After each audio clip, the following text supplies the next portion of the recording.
What's going on, Orlando Magic fans? Kevin here. We're back. We're going to get into the episode in just a moment. But before we start the episode, did you know that less than 10% of the people that regularly consume our show are part of our Patreon community? Pretty surprising when you think about it. Again, not just people that randomly listen to one episode every, few months or whatever. The people that regularly consume our content, whether it's on YouTube or on audio podcast platforms, are part of our Patreon community. Less than 10%. And what Jonathan and I want to ask is, as we enter into this offseason, as we enter into the next season, would you consider, if you find value in what we do, if you enjoy the content that we bring, if you enjoy the coverage of this team, would you consider joining with us financially at patreon.com/the6manshow? There's two reasons for this. Number one, we are about to embark potentially this summer on one of, if not the biggest projects we have ever tackled as an Orlando Magic content stream thing. We've got something really, really big planned, and it's not going to be free. Okay. But it's going to be potentially very, very cool for a lot of Orlando Magic fans. And so for that end, we're asking for people to, partner with us. The other half of that is, it's no secret. Jonathan and I have said on the show many times, we would love to be able to provide Orlando Magic content as our full-time job. Imagine, think about what we do now. Think about all the content that comes out of the Six-Man Show hub these days. And this is not our job. We both have full-time day jobs, right? If we were able to ever go full-time, which could only happen with the help of our patrons, the amount of content, the quality of the content would go crazy. And so that's no secret. We want that too. So those are the two reasons we're asking.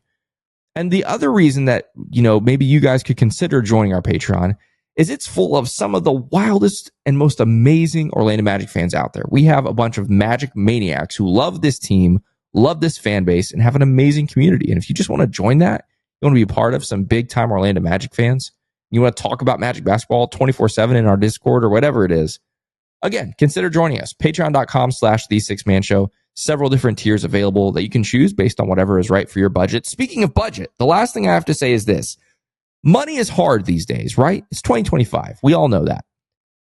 Do not join our Patreon if you are struggling to get by. Please, that is the last thing Jonathan and I want. There are things in life that are way more important than an Orlando Magic podcast, okay? So please, take care of your family first. Feed yourself first. Make sure you have food and clothes, and don't go into debt just to support the Six-Man Show. But if you do find yourself having extra money at the end of every month, and you're like, you know what? I love the content that these guys put out, whether it's the podcast every Monday and Thursday, the post-game lives after every single game, the Six-Man Show outside of Kia Center after a lot of big Orlando Magic games, or at watch parties, and everything in between. If you value it, if you enjoy it, consider joining us again at patreon.com/the6manshow. And now, let's get into our episode as we kick off the offseason. This is the Six-Man Show, an Orlando Magic podcast, with your hosts, Kevin Tucker and Jonathan Osborne, covering all things Magic basketball. By fans, for fans. Go Magic!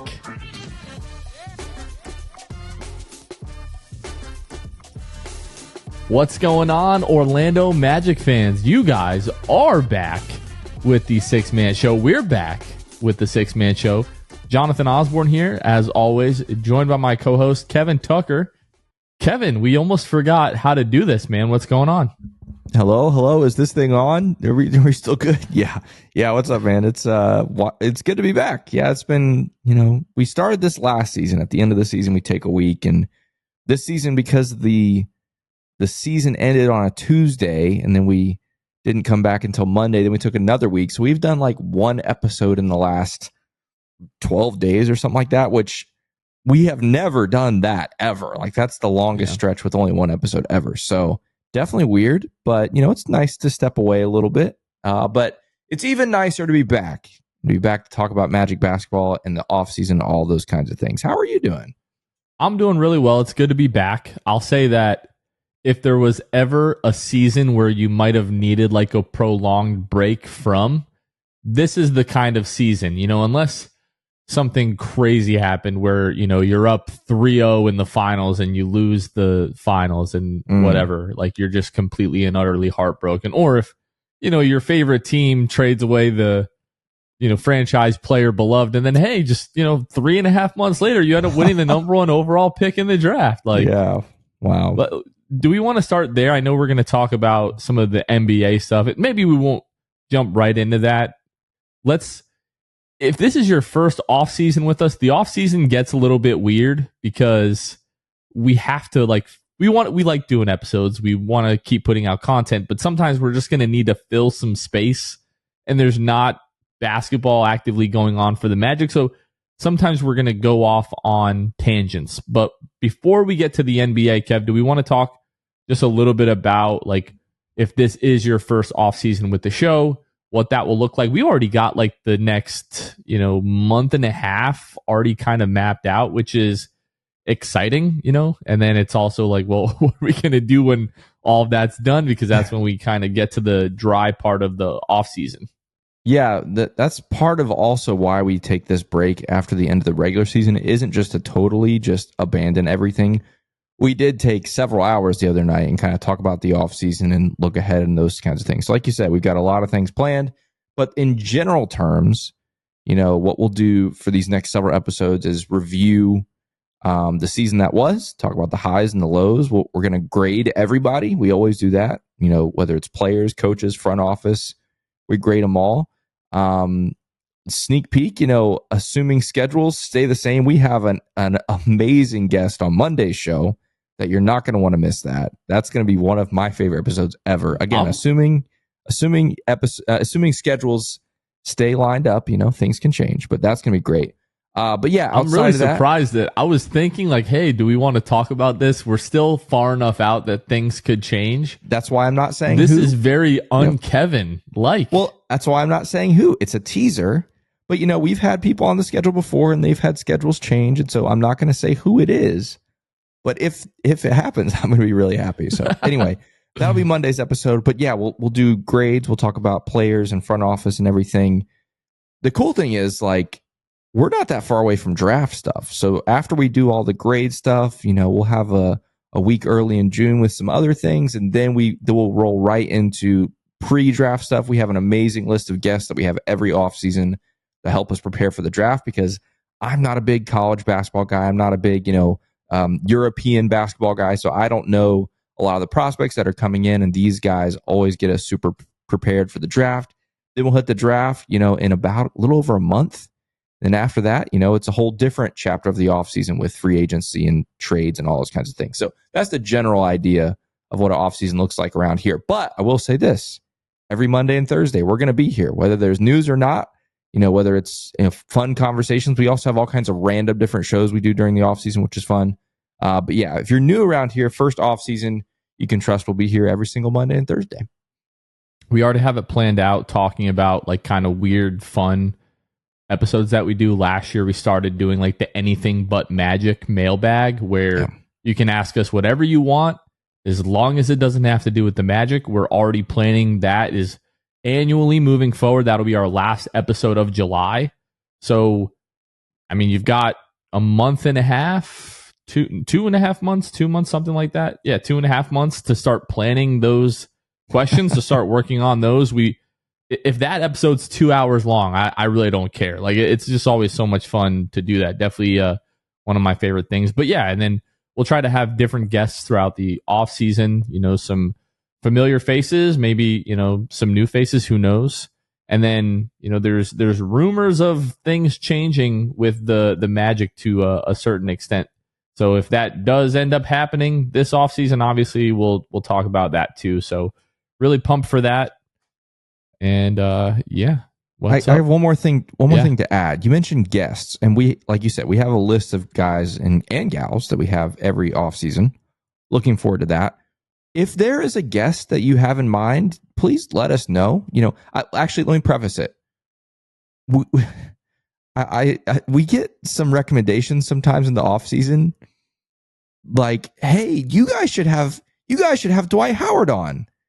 And those always crack me up, because it's you think we haven't thought or tried to have Dwight on, so the really obvious low hanging fruit, you can recommend it all you want, but I promise you we've chased that rabbit as far as we can and haven't had success yet. But if you have any other ideas, Magic related or NBA related or whatever, please let us know in the comments, Twitter, Instagram, whatever. Give us your suggestions of potential off-season guests that aren't, the Mount Rushmore of the Orlando Magic that we always try to get. So, yeah. All right, before we jump into like the NBA and then talk more about the Magic, what did you do with your time away? Because I really don't know what you've been doing. Sleeping more. That's good. True. I find, again, especially since my surgery, like I sleep. Jonathan knows I used to never sleep, like an unhealthy amount of lack of sleep, like 4 hours a night, 6 nights in a row. And the 7th night I'd sleep, 7 hours, maybe, like bad. But Kevin has introduced a lot of terms over the course of our friendship that I had never heard before, like surrender cobra. Like I had never heard of that until Kevin introduced it to me. And Kevin also introduced the term sleepless elite to me, which Kevin used to be a part of and, had to hang up his jersey in that regard. But yeah, Kevin used to never sleep. So hearing that you were able to catch up on sleep, but anything exciting, like anything outside of sleep? No, worked a lot, slept a lot. I didn't even really watch anything. I had some stuff I wanted to watch. I didn't do that. Mainly just the playoffs. I have been watching a lot of both NBA and NHL playoffs. Yeah. What about you? Yeah. Well, actually, I know what you've been doing. You've been playing that new game, or not. I don't know if it's new, but it's new to you. That's what you've been playing. New. It's new. Yeah, Expedition 33. By now, you've probably heard of it. I think on Metacritic, I believe it is the highest rated game of all time right now on Metacritic.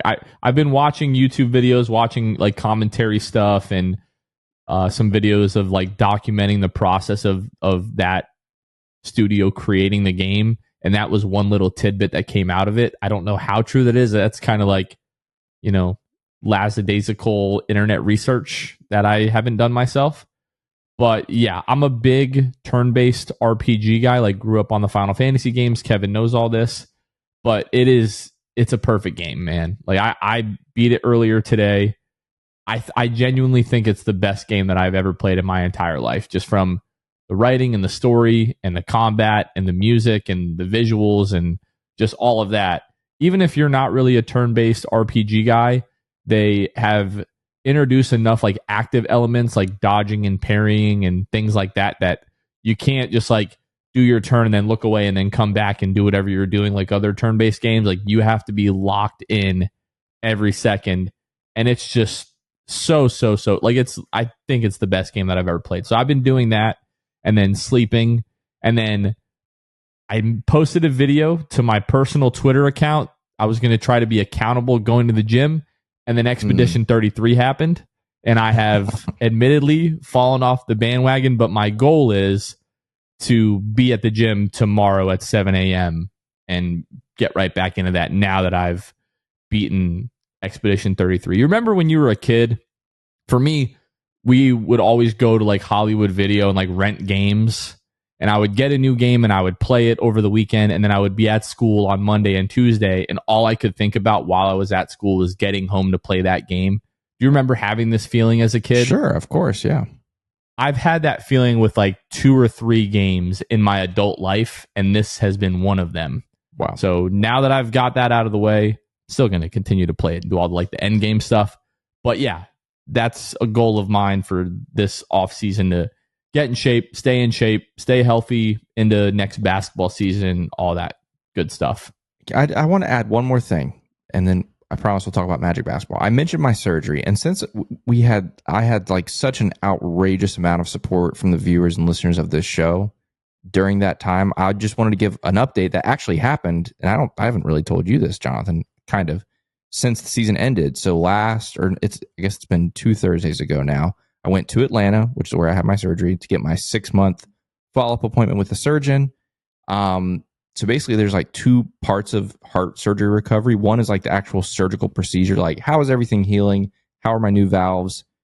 The good news is all that's great. The surgeon was as far as I'm concerned, I'm done with you. So I was that's awesome. That's great news.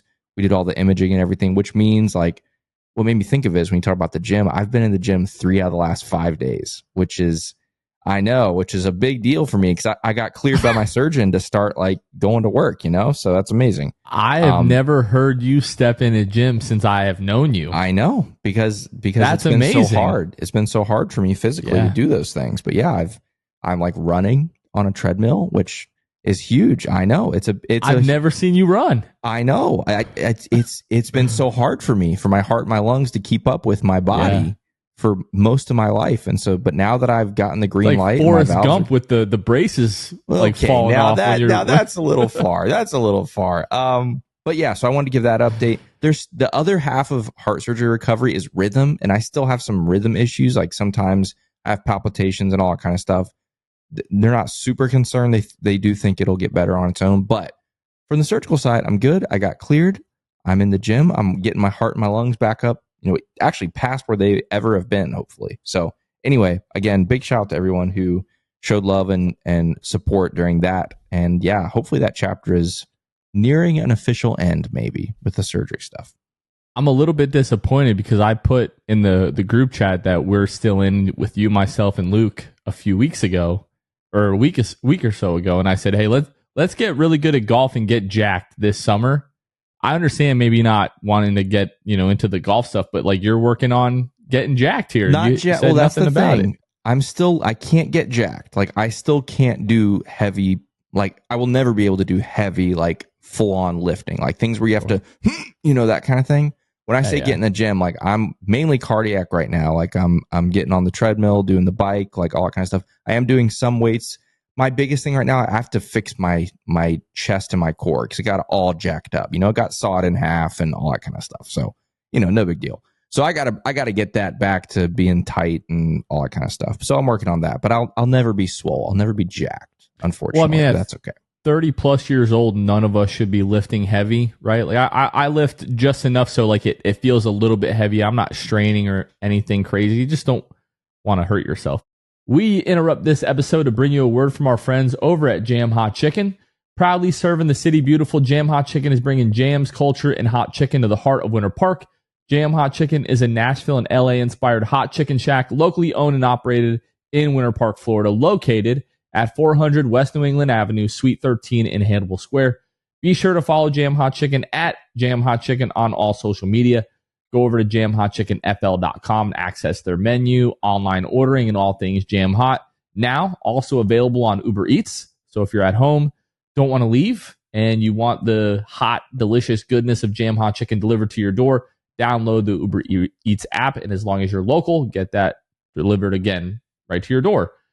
Jam Hot Chicken, just literally some of the best chicken in the world. Every listener that's been there, they always think we overhype it, putting too much into it, whatever the case may be. And every single time they come back and tell us that not only sometimes is it as good as we say, but some people think it's even better than we say. If you're there, the box, the Sando, some of mine and Kevin's favorites, be sure to stop by Jam Hot Chicken over there in Winter Park and let them know that your friends over at the Six Man Show sent you. Yeah, big shout out to some of our patrons at patreon.com/The Six Man Show, specifically Ellis, Teddy Sylvia, Caleb, Pete. That's one patron, Caleb, Pete, Gotham Grails, and Jamel Miller. Those are 5 of our Hall of Fame and Elite tier patrons, again, over at patreon.com/The Six Man Show, where you can join our mission, which is to raise up this Orlando Magic fan community and make it stronger and better and more vibrant every single season. If you believe in what we're doing, you want to join us, or maybe you just appreciate the content that we put out. Maybe that's your way of saying thank you. You can go to patreon.com/The Six Man Show and check out the different tiers that we have available. We also shout out brand new patrons whenever we have them. And so this episode, we're shouting out Cameron Close, who has joined us on our Patreon as well. So Cameron, welcome to the family. A bunch of magic maniacs over here, and glad you're with us. But yeah, if you want to join us, if you want to be like Cameron and join in our mission, go to patreon.com/The Six Man Show. And now let's get back to the episode. All right. That's enough life updates and old man talk, all that kind of stuff. What an NBA playoffs. And wow. There's been a lot of exciting stuff, but it's also just been like kind of shocking. Some of the things that have happened. Obviously, the 1 seed Cleveland Cavaliers going down in 5 games to the Indiana Pacers. And this Boston-New York series right now, New York leads 3-1. Boston, as we're recording, is up 15 heading into the fourth, but lost game 4 and lost Jason Tatum probably for the next year and a half. Really, will probably be the next time that we see Jason Tatum on a basketball floor tearing his Achilles. What are your thoughts on what's going on? What have been your thoughts about the playoffs? Like, how you feeling? Yeah, shocked is such a great term to use because, I mean, think about like this second round has been in like the number, like we didn't even talk about the Western Conference, right? Like everything you just mentioned was the East. Like the West is crazy. The amount of road wins in this second round has been I've never seen anything like it. Like it's been crazy. So that's been wild. You mentioned the injuries, obviously Tatum. That was obviously a huge thing, not just for this series, but like you said, likely next season as well. So that's all big. Some of the stuff though isn't all that surprising. And really the first thing that comes to mind for me is the Cleveland Cavaliers. Like it's been talked about many times on the show. I've shared my opinion on them many times. Just didn't believe them until they could do it. And once again, they couldn't do it. And in really, really disappointing fashion. Like they won one more game in the second round than the Orlando Magic did. So like that, which is pretty crazy, which is a little bit frustrating because there were a lot of people, myself included, that were like, man, I wish we had Cleveland in the first round instead of Boston.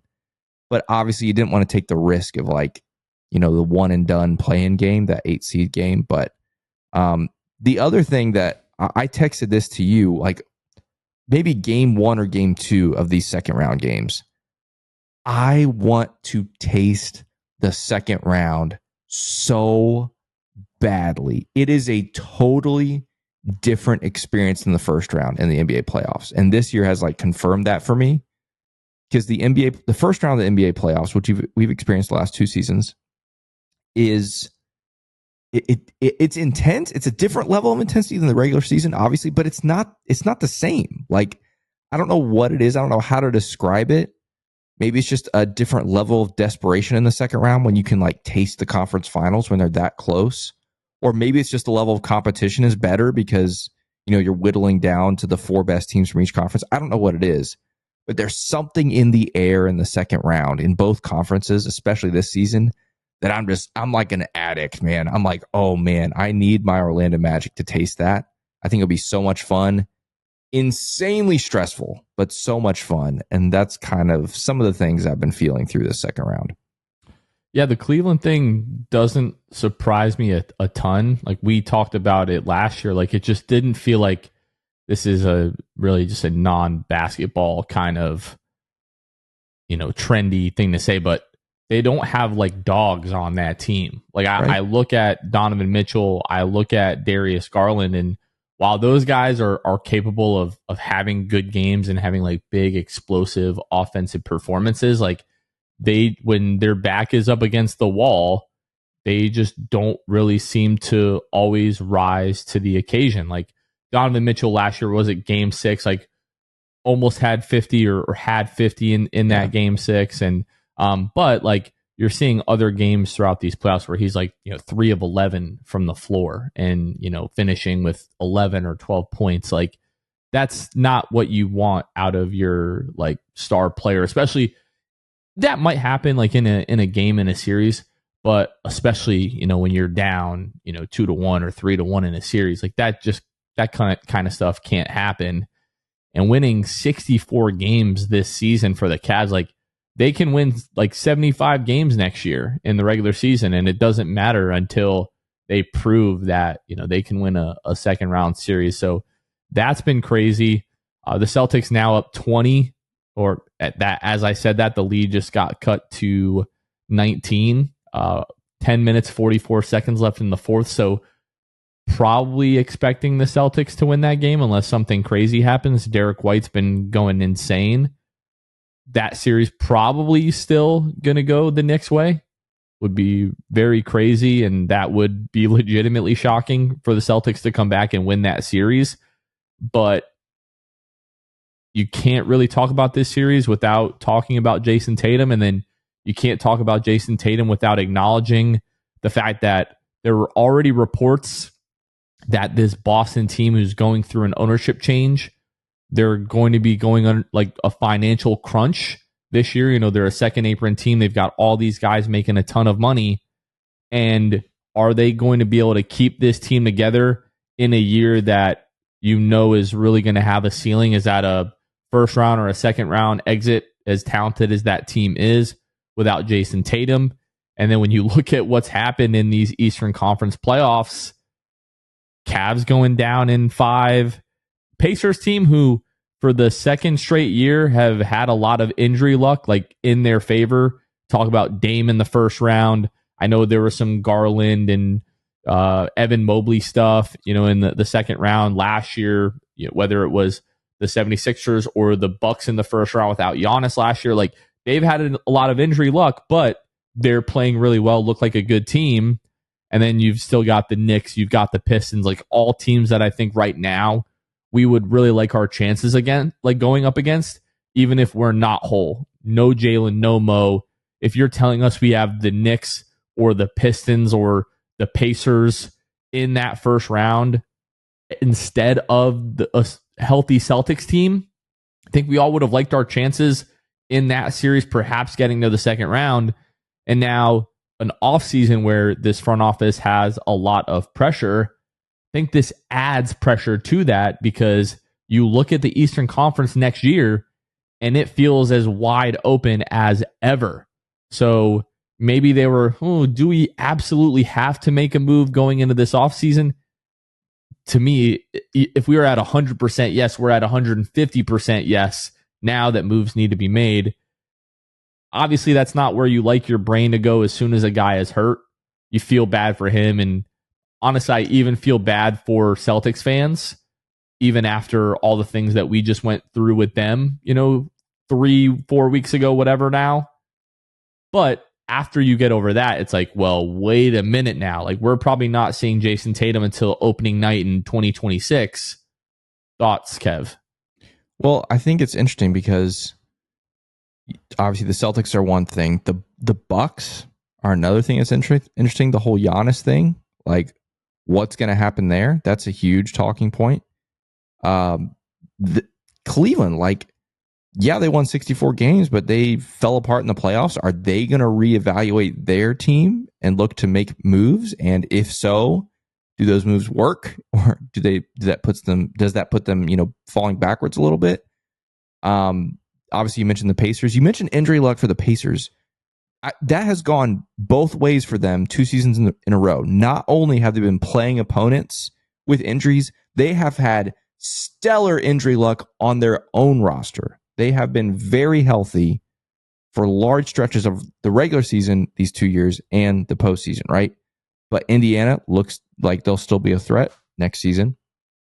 Detroit, obviously, they should only be getting better. And then New York, we'll see, how the rest of this series goes and the rest of these playoffs for them. But yeah, the East, it just feels like anything's possible. And especially for a Magic team that we all feel like doesn't need a ton of moves, right? This is not like, we got to go crazy and reinvent who we are. I think we believe in this identity, the core of this team. Need to make a few moves to make things better. But if that happens, again, this team won 41 games, missing so many dudes for so many games. You improve a couple spots, you have a little better health next season, and it definitely feels like we could be right there in the mix for the Eastern Conference. That leads me to my next point. Now that we've had, a weekend change away from the Celtics series and the Magic season as a whole, I know we talked right after like how we felt about the season, and I think we both kind of have come to the conclusion that we're going to look back on this just kind of as a lost season. And I think what's happened in the playoffs is really only reinforcing that, for me at least.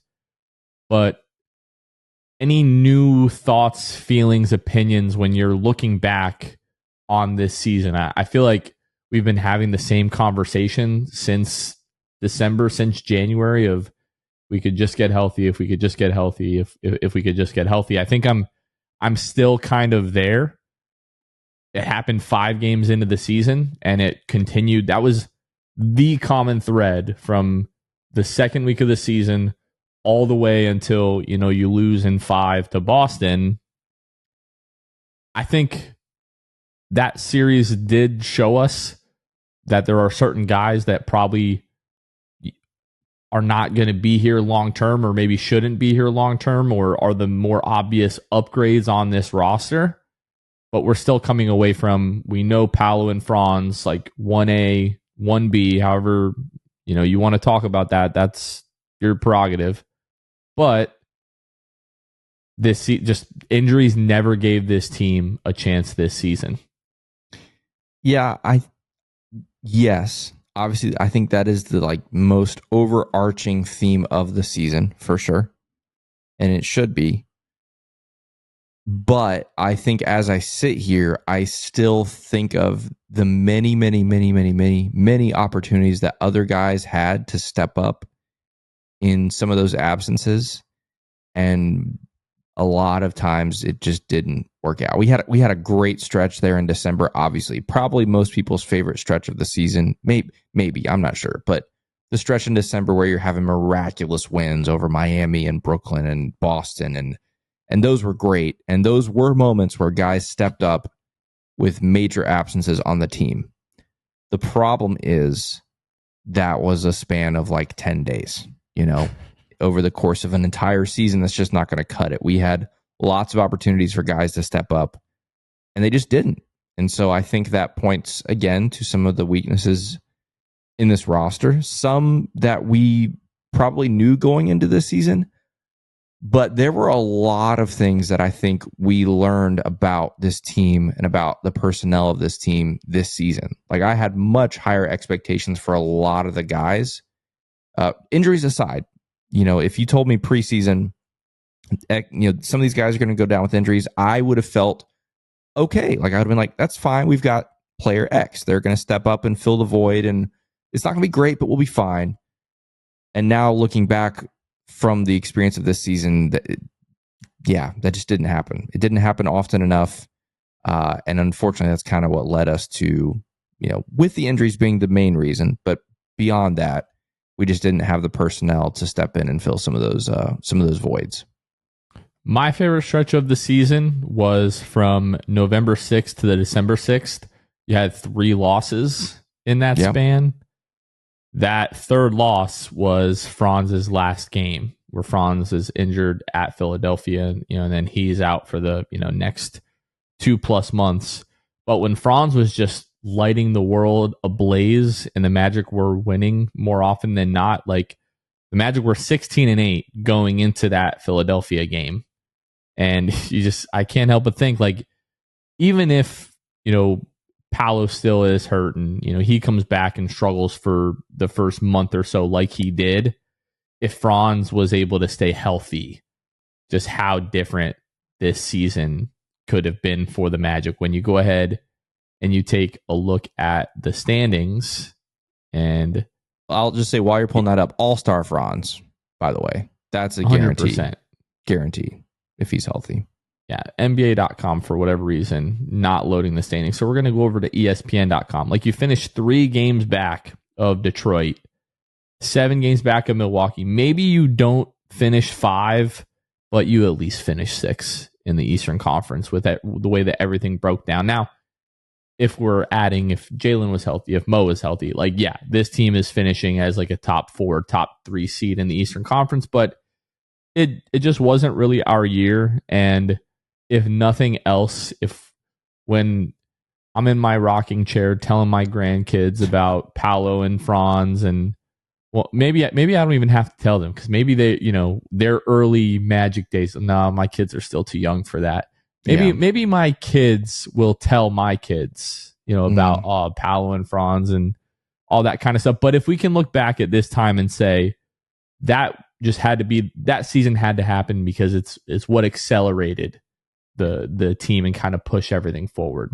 Yeah, when they say, Grandpa, why am I named Paolo? You just can explain right then and there, why they're named that. But I think I'm glad you talked about the standings, because we talked about at the end of the regular season, with all of the issues that happened this season for the Magic, they still only finished 6 games back of the year before, right? The other thing to think about when you talk about the top 3 in the East, the New York Knicks, now they had their share of injury issues this season as well. So I'm not going to sit here and say they had the best possible season they could have had, but they only had 51 wins. Magic were only 10 wins off of the 3 seed with Paolo and Franz and Jalen and Mo missing an outrageous number of games. And so in spite of all the flaws and shortcomings of this season that we saw, that is still ultimately the biggest silver lining is health. Like if you're healthy, I definitely think this team wins 10 more games, right? Like even though a bunch of other guys on the roster did not have a good season, your core guys, I would have trusted them enough to get you 10 more wins if they were on the floor. I really believe that. I think this could have been a top 3 team. And so if anything, that does give a little bit of fuel to the fire going into the offseason, but it should also fuel the fire of, hey, we need to improve the supporting cast around those guys. Yeah, when we start talking about the East being wide open next season and the moves that the Magic can make, I think what is maybe not as equally important as bringing someone else in to help with the offense is we've been kind of in this cycle the last, when did it start? New Year's Day of 2019. So the last 6.5 years now, or was it? No, it was 2020 New Year's Day, I believe. Yeah, when J.I. first got hurt in Washington. Oh, yeah. So the last 4.5 years now, is that 1, 2, 3, 4? Yeah. Or is it 5.5 years? The last 5.5 years now, we've just been in this endless cycle of one guy or another being out for an extended period of time, whether it was J.I. or Markelle Fultz or Wendell Carter Jr. or Gary Harris or Jalen Suggs or Paolo or Franz or whatever. At some point, you have to realize that some guys just do spend more time than others on the bench for whatever reason. And as important as it is to bring in someone who's going to help with the offense, I do think we need to move on from probably a couple of these pieces that just can't stay on the floor, right? And you could even throw Jalen into that. Now, Jalen has missed a lot of time in his first 3 seasons. I think, 70 or 75 games that he played in last year. The only thing with Jalen is all of his injuries to this point have been like disconnected. Like rookie year, it was the ankle, and then it was the thumb. This year, obviously, it was the back, and then he's working back from that, and then it's the knee. Now, the knee is definitely the most concerning of those, especially it being a cartilage type of injury. So that's something to keep an eye on, but I still think that he is just so obvious when he was out what his impact is to this team and what he means when he's playing. And then when we look at J.I. or we look at Gary or we look at Wendell, like you can't continue to roster 4 or 5 guys that on any given night could get hurt and they're missing a month or 2 months. I do think that's an element that I would like to see upgraded because the Magic have been able to make deals for guys that are kind of like reclamation projects. The first was Markelle Fultz, right? And I think we got more out of him than a lot of people. At the time of the trade, we got more out of him than anybody ever would have guessed. You could argue that like the Wendell kind of being thrown in, the return for Nikola Vucevic, the hope for the Magic were, hey, we can get this guy healthy and kind of max out his potential. I do feel like you've done that to a certain extent. The Michael Carter-Williams, you could add same vein, I would say, as like a reclamation product. Yeah. Mo Wagner, reclamation project, Goga Bitadze, not injury stuff, but guys that were just kind of undervalued around the league. And you have to be able to find those kind of guys. And to the front office credit, like I think they're a little bit different compared to some of the other guys because for the most part, those guys have been healthy. But like J.I. made a ton of money this year, but his contract is like dropping off of a cliff heading into the future because of the injury history. Gary Harris is a guy that I don't think we'll probably see back. One, because he's kind of in the twilight, but also the injury history. Like for months this year, it was the hamstring or the calf strain or whatever was going on with him. So that's another piece to this that I think the Magic need to try to upgrade, as well as like just guys being available. We don't expect that with Paolo or Franz, but nobody can argue that it has been a common theme with this franchise the last 5.5 years. Yeah, which that feels like such a hard thing to like concretely upgrade, right? Like durability. Like you can basically take bets on guys like who have good injury history, but it's sports, that's the hard part about it. Things can happen, guys can get hurt, and they can be short injuries, they can be long injuries, and it's just the way it goes. But I think it definitely is a point to stay away from some of the guys that have durability issues like that. That is definitely something I would love to see, is us investing in some guys that at least, look, it's kind of like the KCP thing, right? Like KCP had the resume, shot the ball well his whole career, blah, blah, blah. On paper, looks like a great move, okay? That's what I'm asking for. Obviously, you can't guarantee that someone's not going to get hurt when they come here, but if we're going to acquire some guys this summer, let's acquire guys who have a proven track record of staying on the floor for 65, 70 games at least a year, every year. And I say at least, like, please, like that's got to be the bare minimum. And then, yeah, obviously that spills over to the playoffs. Like, look at the teams that are in the playoffs right now. It's a grind. We're seeing a lot of 8-man rotations right now, which, again, is just part of the playoffs. And so having guys that can withstand that gauntlet and play a bunch of minutes through April, May, and maybe eventually into June, I think that's super important. So some of the guys that have been floated, names this offseason and the Magic maybe going after, one that I've heard a few times is Malcolm Brogdon, point guard. Yeah. Last few seasons, played 24 games this year. Maybe you can argue how much of that is injury versus situation. Last year with Portland, 39 games. Year before that, 67, 36, 56, 54. Just a guy that every year seems to kind of have some of those nagging injuries. Anthony Simons even. This year played 70, but last year 46. The year before that, 62. Year before that, 57, 64, 70. That I'm not super, weary about.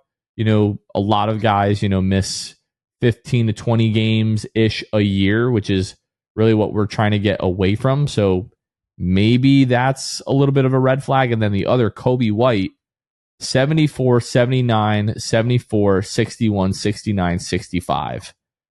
The Kobe White one to me is the one that kind of feels like the long shot, and obviously would love for that to happen.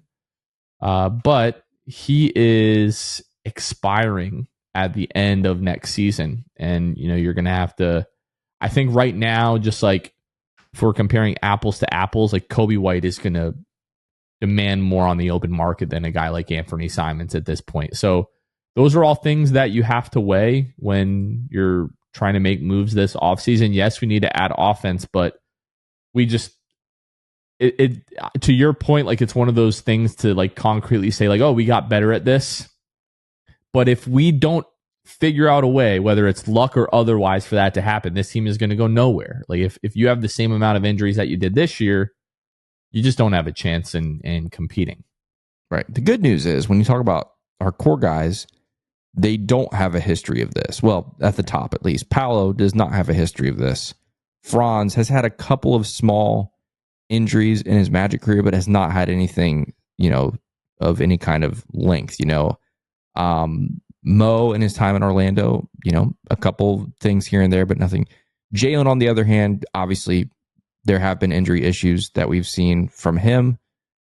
So that of those four guys, that's the one that maybe is an exception. But again, for the two guys at the top, Paolo and Franz, there's no reason to think that this is going to be an issue, a durability issue. And I'm grateful because we have seen teams in the league who their top guy or top guys are not durable. I mean, think about the Sixers. Like, that's another storyline for the summer. You talk about the Eastern Conference teams, a team that was built to be a contender this year and fell apart and won 20-something games because their best guy quite literally cannot see the basketball floor right now, which is crazy. Like, it's crazy. And so I'm grateful that that's not our situation. Our guys are reliable and durable, at least thus far in their careers. And so I'm not worried about them. But yeah, we need to surround them with guys that are also durable and can be in it for the long haul. Yeah, Jalen, 35 games this year, 75 last year, 53 the year before that, 48 the year before that. So yeah, need him to stay healthy, and whoever's on the team next year, we just need them on the floor. Please stay healthy. It would really go a long way. So yeah, Kev, Boston pulling away here in the fourth quarter. Looks like they're gonna, I guess, not go up, but they're gonna bring the series to, what is that gonna be now? 3-2. Force game 6. Yep. Force game 6, and then Minnesota could end it tonight in Minnesota against Golden State. So yeah. All right. Anything else you got, Kev? I don't think so. I think we talked a little bit about some of the postseason coverage we'll have, coming up next week. Like I said, we've got a guest hopefully on Monday. We're starting our grades after that.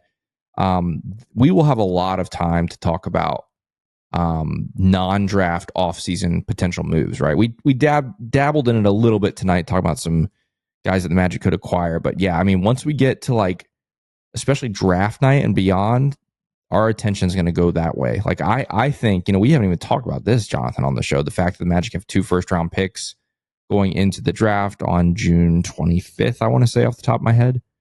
I definitely think the Magic are going to be one of the leading candidates to make a trade that night. So that'll be very interesting. But then going forward, obviously, that just kind of opens the floodgates for what could happen. And then obviously going into free agency on July 1st, the Magic it depends on what they do with some of the guys. And we talked about this the last time we were on, about some of the deadlines leading into free agency, which I think is June 29th, if I'm remembering correctly. Some of those team options that we have, depending on what the Magic do with those, could determine if they're even going to be even players in free agency on July 1st, right? If they renounce everybody and don't bring any of those guys back, they might have a little bit of wiggle room to play with. Not a lot, though. That's the thing. That's the big storyline for this year versus last year. We're not going to expect this team to be big players in free agency on July 1st and beyond. So, like I said, we'll have lots of time to talk about that late June and into July. But yeah, I'm looking forward to next week and starting to get into the nitty-gritty, reviewing some of the guys from this season and seeing what went right, what went wrong, and maybe how things can be better next year. Looking forward to the offseason. Be sure to stay tuned. Content is going to continue to come every Monday, every Thursday, and we're already mapping out as much as we can.